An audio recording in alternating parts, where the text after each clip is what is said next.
श्रीराम समर्थ गोपाल कृष्ण भगवान की जय। सूत सांगतायत, शौनकादिक ऋषींनो, वडिलांच्या वैकुंठ गमनानंतर धुंदुकारीने स्वैराचाराने वागण्याचा कळसच गाठला। तो आपल्या आईला मारहाण करू लागला, आईकडून धन हिसकावून घेऊ लागला, तिला लाथाबुक्क्यांनी मारू लागला, धमकी देऊ लागला।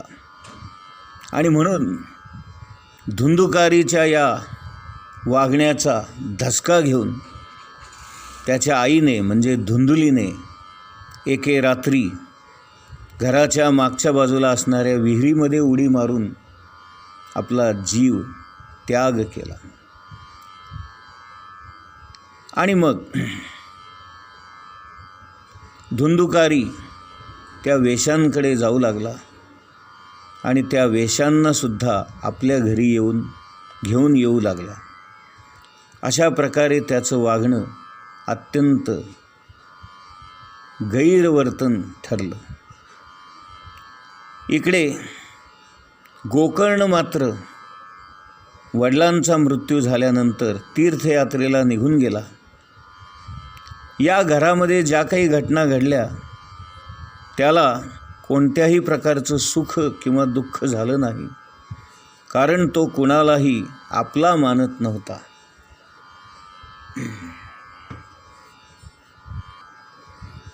तो सतत आत्मचिंतनामध्ये व्यस्त असायचा, आत्मानंदामध्ये व्यस्त असायचा, हरिकथा हरिनिरूपण श्रवण करण्यामध्ये ऐकण्यामध्ये व्यस्त असायचा। धुंदुकारी मात्र वेश्यांच्या पुढे पुढे करत असे। त्यांची कृपा मिळावी, त्यांचं प्रेम मिळावं म्हणून चोरी करून त्यांना धन आणून त्यांना ते खुश व्हाव्या म्हणून निरनिराळ्या प्रकारची वस्त्रे दागिने तो त्या वेश्यांना आणून देऊ लागला। अशा प्रकारे हा चोऱ्या माऱ्या करून पैसे लुबाडतो आहे हे जेव्हा त्या वेश्यांना कळलं आणि मग त्यांनी विचार असा केला की हा जर उद्या पकडला गेला तर आपल्यामुळे तो चोरी करतो हे सांगेल आणि त्याच्याबरोबर आपल्यालासुद्धा या सगळ्या गोष्टींचा त्रास भोगावा लागेल। त्यापेक्षा आपण यालाच का संपवू नये असा त्या वेश्यांनी विचार केला। आणि एक दिवस रात्री हा झोपी गेलेला असताना धुंदुकारीच्या तोंडामध्ये जळते निखारे टाकून दोरीने त्याचा गळा आवळून त्या 5 वेश्यांनी याला मारून टाकलं आणि घरातल्याच एका जमिनीमध्ये त्याचं प्रेत गाडून टाकलं। सकाळी उठून धुंदुकारी कुठे दिसत नाही, धुंदुकारी काल घरी आलाच नाही, असा सगळा खोटेपणा ढोंग त्या करू लागल्या। आणि हळूच एक दिवस त्या घरातून पळून त्या वेश्या निघून गेल्या। इकडे धुंदुकारीचा मृत्यू झाला ही वार्ता गोकर्णापर्यंत पोहोचली। आपल्या भावाचा मृत्यू झाला हे ऐकून गोकर्ण गया या तीर्थक्षेत्री गेला आणि भावाच्या मुक्तीसाठी त्याने गयेला जाऊन श्राद्ध केलं। आणि फिरत फिरत गोकर्ण जेव्हा आपल्या नगरामध्ये आला आणि रात्रीच्या वेळेला आपल्या घरामध्ये जाऊन घर बंद असल्यामुळे बाहेरच्या अंगणामध्येच तो झोपला। मध्यरात्रीच्या वेळेला त्या धुंदुकारीने आपलं भयंकर स्वरूप त्याला दाखवलं। बापरे, तो कधी बोकड होता, कधी हत्ती होता, कधी रेडा होता, तर कधी अग्नी होता। अशा प्रकारे तो अनेक प्रकारच्या रूपामध्ये आपलं भयंकर अस्तित्व आपल्या भावाला दाखवून त्याला घाबरून टाकण्याचा प्रयत्न करू लागला। परंतु गोकर्ण अत्यंत स्थिर मनाचा, धीर गंभीर वृत्तीचा आणि धैर्यवान असल्यामुळे त्याला त्यापासून काहीच बाधा झाली नाही. उलट तो आपल्या मनाशी म्हणू लागला की हा बिचारा कुणीतरी दुर्गती प्राप्त झालेला जीव आहे आणि हा प्रेत योनीमध्ये गेलेला आहे आणि म्हणून तो अशा प्रकारे भटकतो आहे. गोकर्णाने त्याची विचारपूस केली.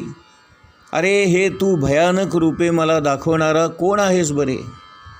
तू प्रेत आहेस, पिशाच्य आहेस का राक्षस आहेस का भूत आहेस?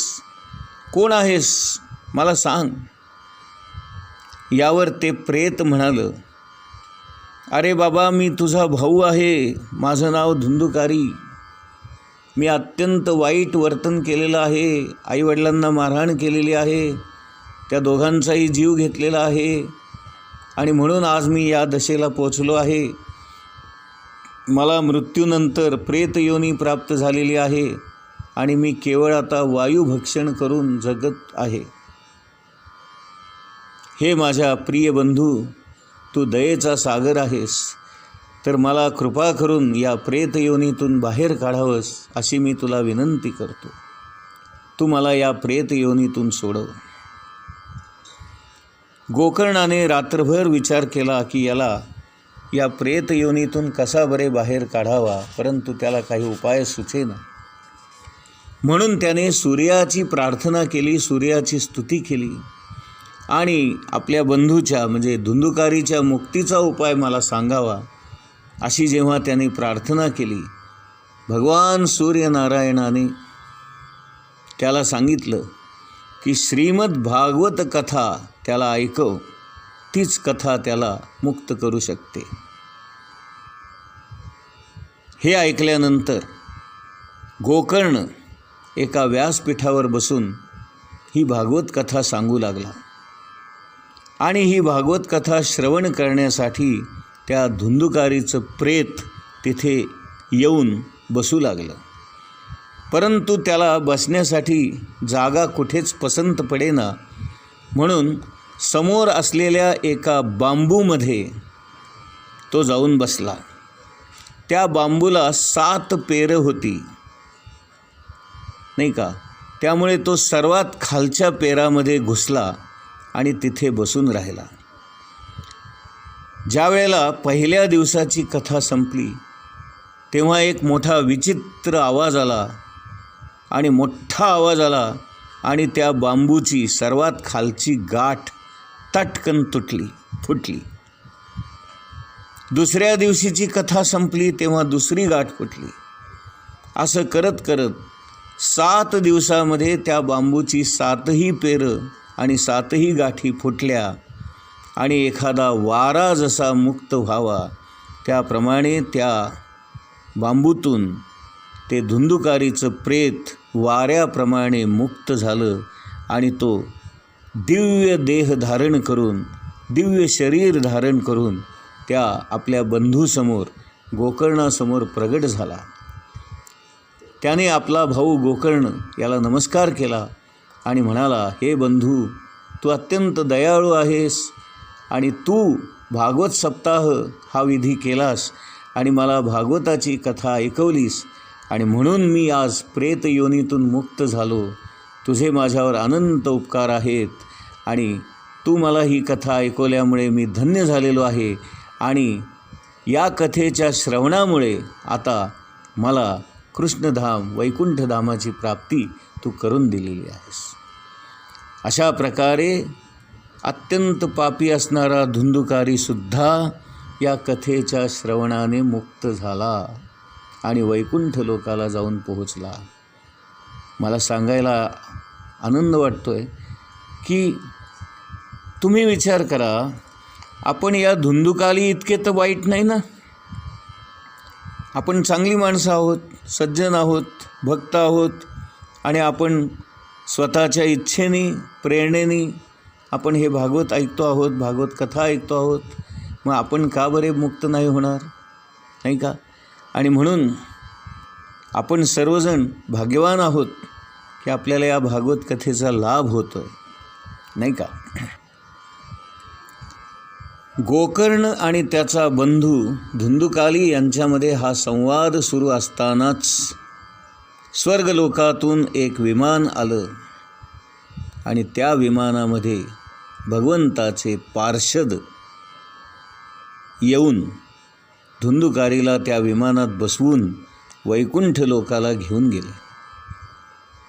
गोकर्णाने त्या पार्षदांना एक प्रश्न विचारला, हे पार्षदांनो, हा धुंदुकारी प्रेत योनीमध्ये होता, पापी होता, त्याला तुम्ही विमानातून घेऊन जाताय आणि इथे भागवत कथा श्रवण करण्यासाठी अनेक लोक बसलेले आहेत, अनेक श्रोते आहेत, मग त्यांना का नाही नेलं?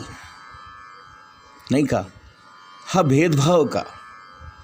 यावर ते हरीचे दास असणारे पार्षद म्हणाले, भेदभावाचे कारण एवढंच आहे की श्रवण सर्वांनीच केलेलं आहे, पण श्रवण करण्यामध्ये भेद आहे. नाही का?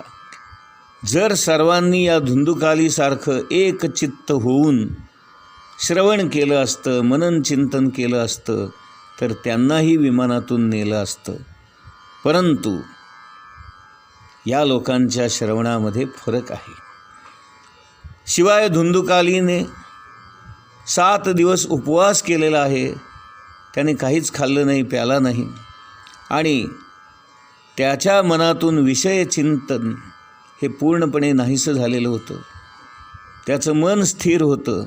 तो अत्यंत एकाग्र मनाने हे कथा ऐकत होता आणि त्याचं मनन चिंतन करत होता आणि 7 दिवस तो निदिध्यास ठेवून होता. जे ज्ञान आपल्या चित्तामध्ये दृढ होत नाही ते व्यर्थच नाही का? आपण श्रवण करतो, पण त्या श्रवणामध्ये लक्ष नसतं. आपल्या मनामध्ये संशय येतात, हे असं होतं का, असं होऊ शकतं का? आपले मन इकडं तिकडं भटकत असतं. आपण जप करताना सुद्धा आपलं मन त्या जपामध्ये एकाग्र होत नाही. आणि म्हणून अपात्र व्यक्तीला दिलेले हे ज्ञान व्यर्थच नव्हे का? ज्यांचा गुरुजनांवर विश्वास नाही, गुरुवचनावर विश्वास नाही, ज्यांच्या अंतःकरणामध्ये नम्रता नाही, मनामध्ये विकारांवर विजय नाही, कथा ऐकताना चित्ताची एकाग्रता होत नाही, जे नियमांचं पालन करत नाहीत, जे बंधनं पाळत नाहीत, अशा लोकांना या श्रवणाचं फळ कसं बरं मिळेल? त्या हरिदासांचं हे भाषण ऐकून गोकर्णाला या श्रवणातला भेद लक्षात आला आणि म्हणून इतर भक्तांसाठी पुन्हा त्याने श्रावण महिन्यामध्ये गोकर्णाने पुन्हा एकदा भागवताचा सप्ताह केला आणि यावेळेस मात्र श्रोत्यांनी ती कथा एकचित्ताने ऐकली. आणि मग काय झालं? भगवंताच्या त्या विमानामध्ये, त्या भक्तांनी भरलेल्या विमानामध्ये स्वतः भगवंत त्या सर्व भक्तांना न्यायला आले आणि भगवंत तिथे प्रगट झाले. आपल्या पांचजन्य नावाच्या शंखाचा त्यांनी नाद केला आणि गोकर्णाला आपल्या हृदयाशी कवटाळून धरलं आणि गोकर्णाला आपल्यासारखं स्वस्वरूपामध्ये त्यांनी बदलून टाकलं. गोकर्णाच्या कृपेने त्या गावातील कुत्र्यापासून चांडाळापर्यंत जेवढे म्हणून जीव होते त्या सर्व जीवांना विमानामध्ये स्थान मिळालं. आणि यद्गत्वा न निवर्तन्ते तद्धाम परमं मम, असं जे भगवंतांनी 15व्या अध्यायामध्ये गीतेमध्ये सांगितलं आहे, त्या स्वतःच्या धामाला, वैकुंठ धामाला ते विमान घेऊन गेले आणि भगवान श्रीकृष्ण गोकर्ण आणि त्याच्या गावातल्या सर्व सहकाऱ्यांना घेऊन आपल्या गोलोकाला, वैकुंठ लोकाला घेऊन गेले. अशा प्रकारे कथाश्रवणाचं हे फळ इथे सांगितलेलं आहे. पूर्वीसुद्धा राम अवतारामध्ये भगवान श्रीरामाने सर्व अयोध्यावासियांना आपल्या विमानातून स्वधामाला नेलं होतं. त्याचप्रमाणे भगवान कृष्णाने सुद्धा या कृष्ण अवतारामध्ये, नाही का, या गोकर्णाच्या सर्व गावातल्या सहकाऱ्यांना आपल्या धामाला नेलेलं आहे. अशा प्रकारे हे भागवत महात्म्य आहे. आता या कथेचं विधी काय आहे ते इथे सनकादिक ऋषी सांगतायत आणि ते म्हणतात की